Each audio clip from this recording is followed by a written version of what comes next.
Well, if Jacob's name means trickster, he's about to meet his match. I guess God gave Jacob a dose of his own medicine, and Jacob matured from it. So we're going to be in Genesis 29 and 30 today, looking at how Jacob came back to his mother's relatives and the kind of people they were. Let's begin in Genesis 29.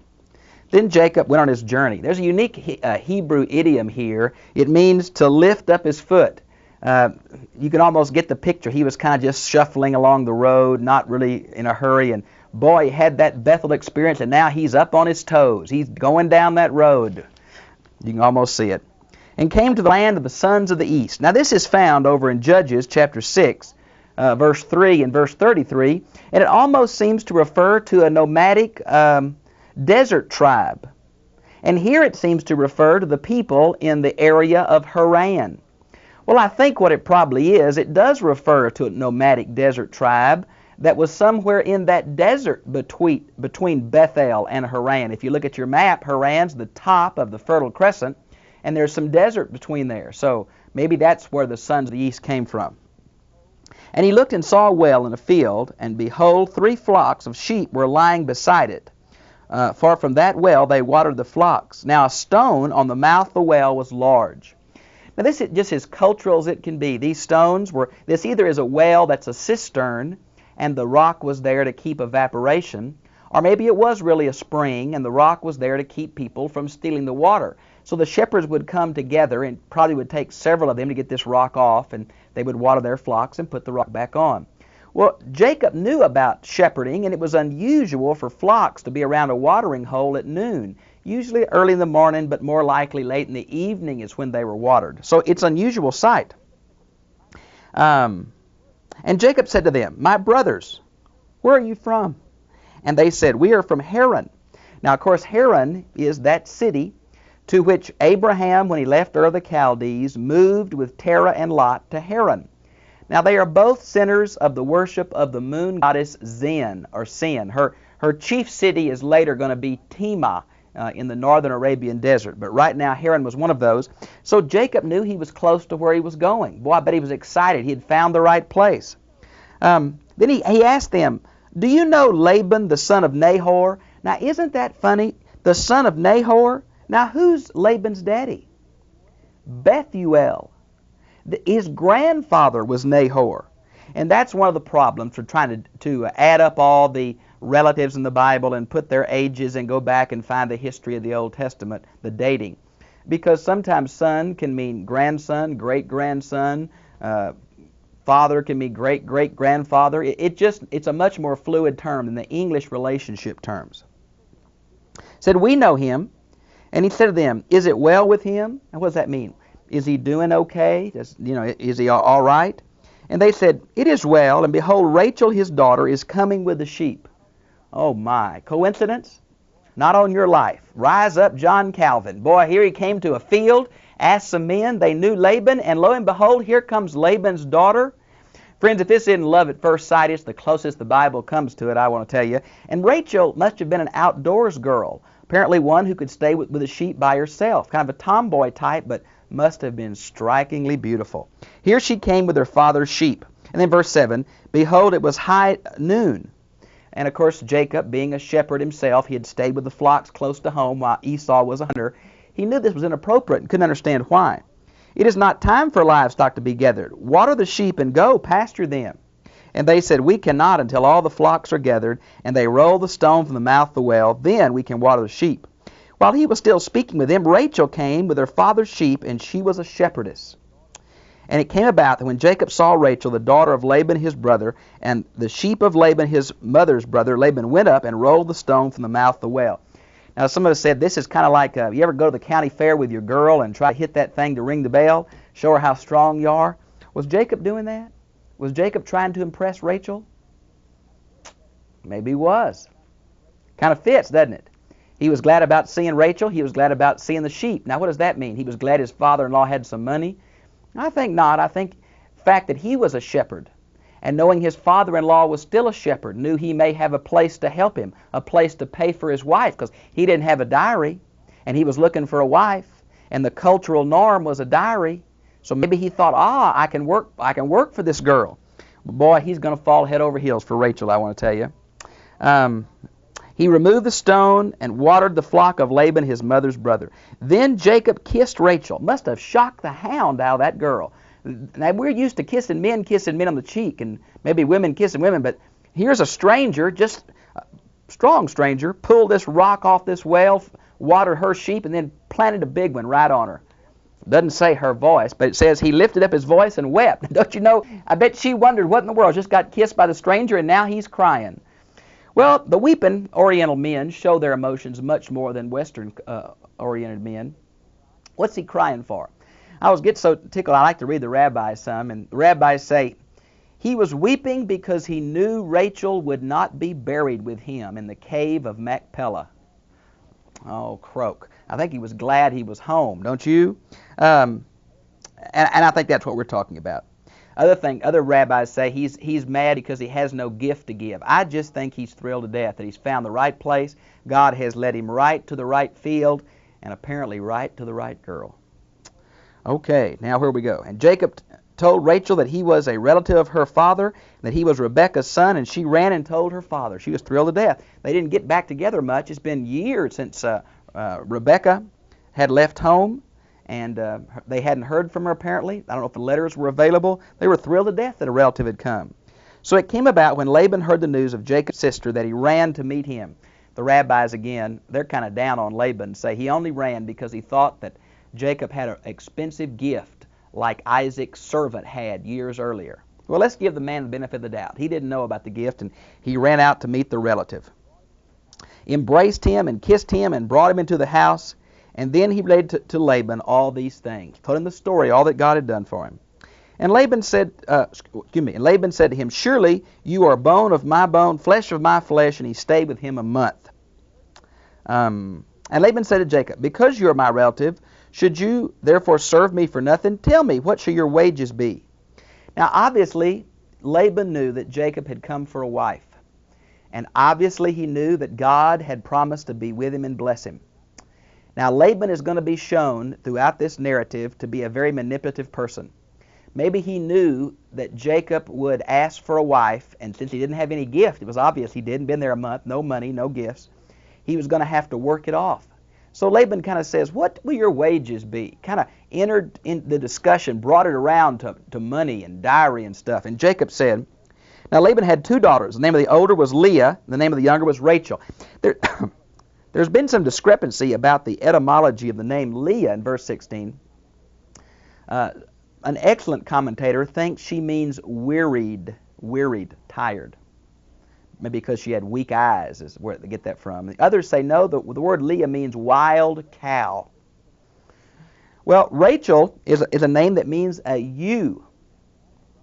And they named their children after animals, obviously. And Leah's eyes were weak. Now, what does that mean in verse 17?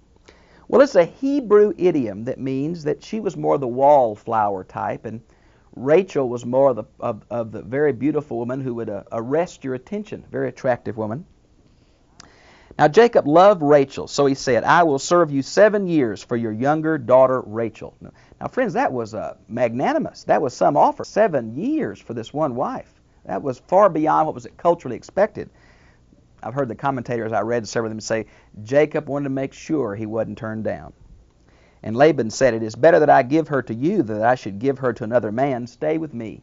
Now this is the obvious reason that Jacob was sent back there. These tribes tried to give their daughters to other members of the tribe. Now, was that religious purposes? Well, I'm not sure. I'm not sure Laban knows Yahweh in an intimate way. But it was the case that relatives tried to marry relatives. Because multiple generations in one family, it was good to keep it in the family. So Jacob served 7 years for Rachel, and they seemed to him but a few days because his love for her. Can't you just see that? I'm sure the young woman and them looked at each other and thought about the days ahead. How much courting they did is probably, we don't know. Culturally, probably very little. But they both were excited about it. And Jacob, the time passed very quickly. Now Jacob said to Laban, give me my wife, for my time is complete, that I may go into her, may marry her. Marriage ceremony was somewhat involved, and Laban hadn't brought it up. You'd think they'd been counting down the days, talking to each other. Now you got 1 more month. Now you got 1 more week. But Laban hadn't even brought it up. Jacob was keeping score now. He goes and tells him. And Laban gathered all the men of the place and made a feast. Now, what does it mean they made a feast? Well, they had a party. We learn from other cultural examples that this wedding feast we're going to learn about down in verse 27 was a cultural norm, still done some in the ancient Near East, that weddings last a whole week, sometimes more. A lot of festival and partying. And so Laban says, I'll throw a party for you. Now, it came about in the evening. Now, this apparently is the evening of the first day. There's going to be partying now for 6 more days, I think. But in the evening of the first day, he took his daughter Leah, brought her to him, and Jacob went in to her. Now, there's been several possibilities. Number one, Leah must have known what was happening. She should have said something. Rachel obviously knew what was happening. I wonder if she was really throwing a fit back in mother's tent, or if for some reason she realized she couldn't be married first.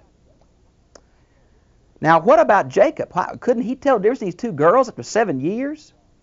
Well, some say it was dark. Obviously. Some say the girls wore a full-length veil, and Jacob just couldn't tell because she was veiled. Okay. I really think Jacob had been partying too much. I think he was drunk. That's what I think happened. He woke up the next morning. Oh, by the way, Laban also gave his maid Zilpah to his daughter Leah as a maid. Now, we learn from the Newsy tablets, which come from Hurrian society, that this was a special thing. In case the girl was barren, there was a concubine ready to have the children. That was the cultural norm, so he gave one to Leah. And it came about in the morning, it was Leah. And he said to Laban, what is this that you have done to me? Was it not for Rachel I served with you? Why then have you deceived me? Now, boy, he spoke up at this point. I don't think Jacob wanted to be a polygamist. He's trapped in it here. Laban says, it is not the practice of our place to marry off the younger before the firstborn. Well, that's fine, but why didn't you tell everybody about it first, 7 years earlier, and particularly the night before this first wedding feast? Verse 27, complete the bridal week. Now, this concept of a week goes back to Genesis chapter 2, verses 1 through 3, and Exodus 16:23. It's just assumed the Jews always divided their lunar calendar into 7-day cycles, though it doesn't quite fit real well. And we, now who's this we noise? It's Laban. And we will give the other also for the service which you shall serve with me another 7 years. That's preposterous. That's ostentatious, that this man should trick this guy and then say you got to work to me 7 more years for the other girl when he doesn't even want the other girl. Well, you can see that Laban is really a manipulator. Boy, Jacob learns his lesson well with this guy. So Jacob did so and completed her week and gave him his daughter Rachel as his wife. And Laban also gave his maid Bilhah to his daughter Rachel for a handmaid. So Jacob went into Rachel, and indeed he loved Rachel more than Leah. Now the literal idiom here is unloved, and it's really the word hated. Look at verse 31, look at verse 33. This Hebrew idiom is used several other places in the Bible that will help us tremendously understand their usage. We see it clearly in Deuteronomy 21:15. We see it again in Malachi chapter 1, verses 2 and 3. This is going to be quoted in Romans 9:13. There is also an allusion to the same idiom in John 12:25 and Luke 14:26, where it says you got to hate father and mother to be my disciple. Now that means, first of all, it means that he loved Rachel more than Leah. He didn't hate Rachel. He didn't hate Leah. He just loved Rachel more. It also is a Hebrew idiom of comparison. And we see it when it says you've got to hate father and mother. It doesn't mean you have to hate them literally. The cult groups really pick up on that in splitting their victims from their families. What it means is that God has to be priority in your life in that Luke 14:26 passage. Look at verse 32. And Leah conceived and bore a son and named him Reuben, for she said, because the Lord has seen my affliction, and surely now my husband will love me. Now each of these children that are going to be born are going to have a name. The etymology is more popular than technical, but that's the way they did it in those times. So the name Reuben is related to the word seen. Behold, I have a son. Surely my husband will love me. This shows some of the significance that male children have. Leah thought she could win her husband not through his stomach, but through her bearing him of children, right?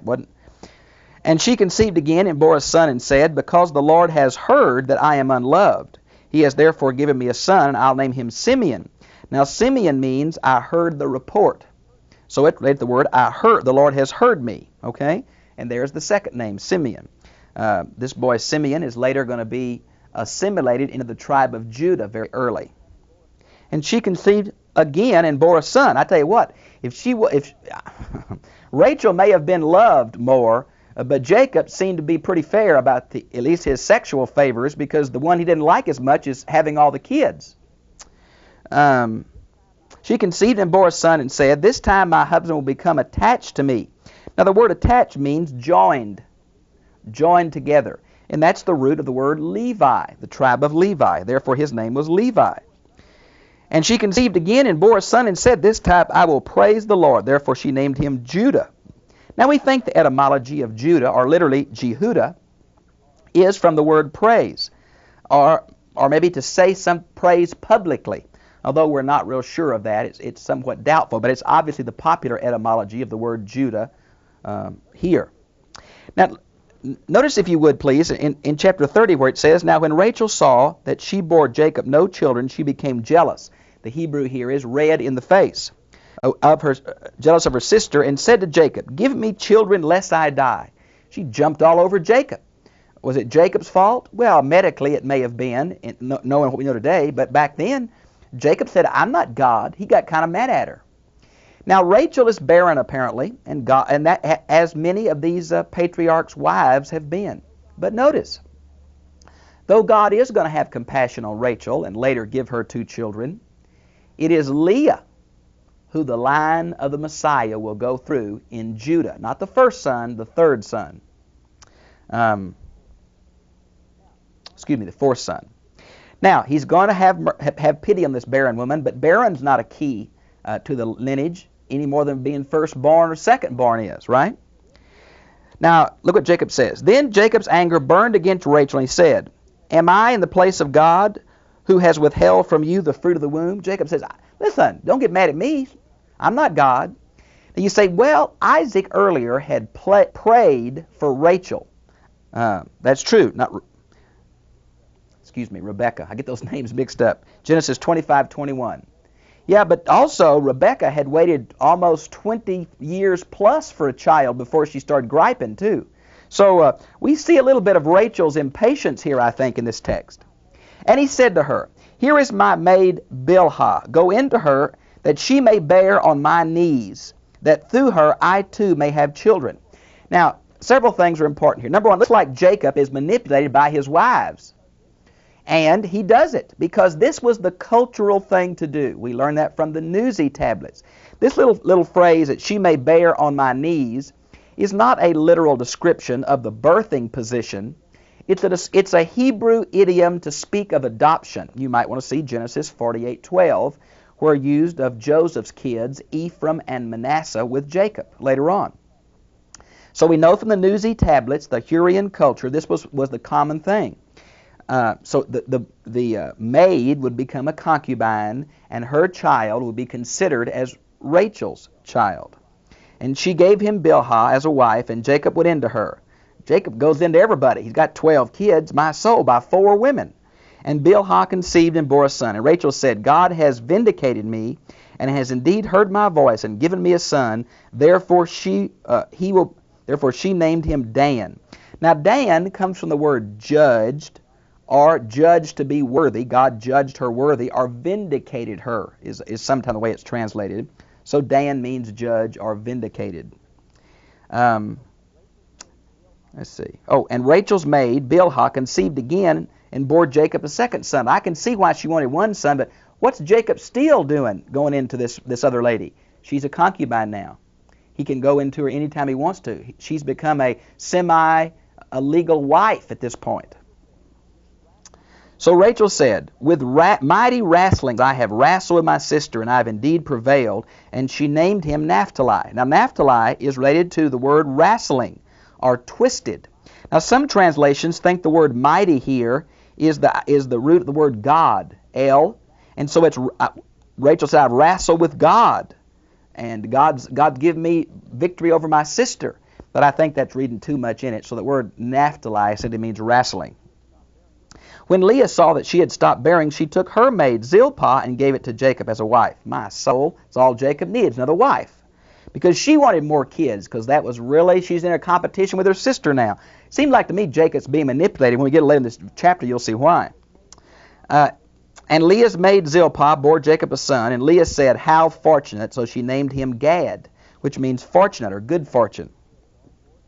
And Leah's maid Zilpah bore Jacob a second son, and Leah said, "Happy am I, for women will call me happy," and she named him Asher. Asher is related to the Hebrew word for happy. Now in those days of the wheat harvest, Reuben went and found some mandrakes in the field, and he brought them to his mother Leah. When Rachel said to Leah, "Give me some of your young son's mandrakes," and Leah said to her, "Is it a small matter that you have taken my husband? And would you take my son's mandrakes also?" So Rachel said, "Therefore he may lie with you tonight in return for your son's mandrakes." What in the world is going on? Well, mandrakes are a plant. They have a yellow fruit, and their roots look kind of like a man. And they were kind of a traditional aphrodisiac. Like eating oysters in our day or something, taking vitamin E. People thought that gave them more fertility, and that they would have a male son because the roots kind of looked like a man. And so apparently, did Reuben dig up the roots, or did he find the yellow fruit? Well, I don't know. But Rachel wanted some of it. To what? Ensure her own fertility, that she might bear a son. Well, Leah said, "Not on your life. You've already stolen my husband's affection. You're not going to take the mandrakes too." See how important his having children was? Well, they made a deal for Jacob's love. Can you imagine? Leah's going to run out to him and say, "I've bought you for the night. I've bought you for the night." Oh, croak. These women had gotten out of hand. Later on in Leviticus, it's going to be against the law for a man to marry two sisters. And probably it's from this little episode right here. So Jacob comes in from the field. Look at this. And Leah said, "God has given me my wages because I gave my maid to my husband." So she named him Ishkar, verse 17. Boy, Jacob was a fruitful person, I guarantee you. And here's another son from the word wages, which goes back to Leah hiring Jacob for the night. Mercy sakes. And Leah said, "God has endowed me with good gift. Now my husband will dwell with me because I have borne him 6 sons. So she named him Zebulun. Now she's going to have another son. Now the word will dwell and the word gift are very close in Hebrew, and many believe there's a play on this word. It can mean place of honor. It can mean lofty abode. It can mean a bridegroom's gift from Akkadian. And so I'm not real sure. This idea about that my husband will dwell with me, apparently Jacob lived with Rachel most of the time, but visited these other women. And Leah wants him to live with her. It's kind of ironical that in Genesis 49:31, Rachel dies early and is buried on the trip, but Jacob will be buried with Leah in the cave of Machpelah, Genesis 49:31, with other members of Abraham's family. So maybe her wish came true in death. I'm not sure. And afterwards she bore a daughter and named her Diana. Now Diana is the feminine form of the word Dan, lady judge. And so that's what her name means. Then God remembered Rachel, and God gave heed and opened her womb. And so she conceived and bore a son and said, "God has taken away my reproach." And she named him Joseph, saying, "May the Lord give me another son." Now the word Joseph means added to or increased. The pulpit commentary says the popular etymology goes back to verse 23. It means takes away my reproach. I don't know, but Jacob really loved these 2 sons of Rachel much more, and thought the line was going to come through them, apparently. So it came when Rachel bore Joseph, and Jacob said to Laban, "Send me away that I may go to my own place in my country." And now he wants to go away, but Laban doesn't want him to, because look at verse 27. Laban says, "I have divined that Yahweh has blessed me on your account." Well, that's true, but the divination shows that Laban was not a true Yahwehist. Divination means reading certain signs or wonders to know the future. It's condemned, Leviticus 19:26. It's condemned in Numbers 23 and 24. It's condemned in Deuteronomy 18:10. I don't think Laban was a strong follower, if a follower at all. So he's going to make a deal. And he said, "For you had little before I came," Jacob said to him, "and I came, and it has increased to a multitude, and the Lord has blessed you." Jacob knew the source of his blessing was God, not his own shepherding qualities. And Laban said, well, what can I give you to stay? And Jacob said, you can't give me anything, because Jacob knew he didn't get his blessing from Laban, got it from God, as verse 33 of this chapter shows. But Jacob said, I need something for my own family now. Laban said, well, what? Jacob said, well, give me all of the odd-colored animals, the odd-colored goats, the odd-colored sheep. Now, the odd-colored sheep were black, and the odd-colored goats were speckled or striped or something. Now, what Jacob's going to, and the reason he did that is so Laban couldn't say, that's really my sheep. It was obvious whose is whose. These were the totally different ones, the rare ones, by the way. So Jacob knew Laban would go for it because he thought he'd get more and Jacob would get less. Now, in verses 31 and following, we have this strange little thing about he put strips of bark in front of the sheep when they were mating. And the reason it's so funny is, notice in verse 35, and he gave them into the care of his sons. It's the first mention of Laban's sons. Many folks think this is explained by the fact that Jacob was adopted by Laban and should have been the heir until natural sons came, and now the natural sons are jealous. Maybe so. Laban's sons kept Jacob's flock and took them 3 days' journey away from Laban's. And Jacob had to take care of Laban's flock because Jacob was the one God was blessing. The deck was all stacked against Jacob, but God was with him. And all the cattle and animals started having these spotted, off-colored animals. Now, it wasn't because of these funny-looking rods. It was because of the blessing of God. Jacob used a means that was, he thought in his day would do it, but it was God's hand. Like the tree of knowledge, it wasn't magical fruit, it was God. And the same is true of this. And so I think that's the way it ends. And God blessed Jacob tremendously. And that's going to cause a lot of family tension. And we'll get into that into our next lesson. Well, I've really enjoyed being with you, and I'll see you again. Same time, same place next week. God bless you.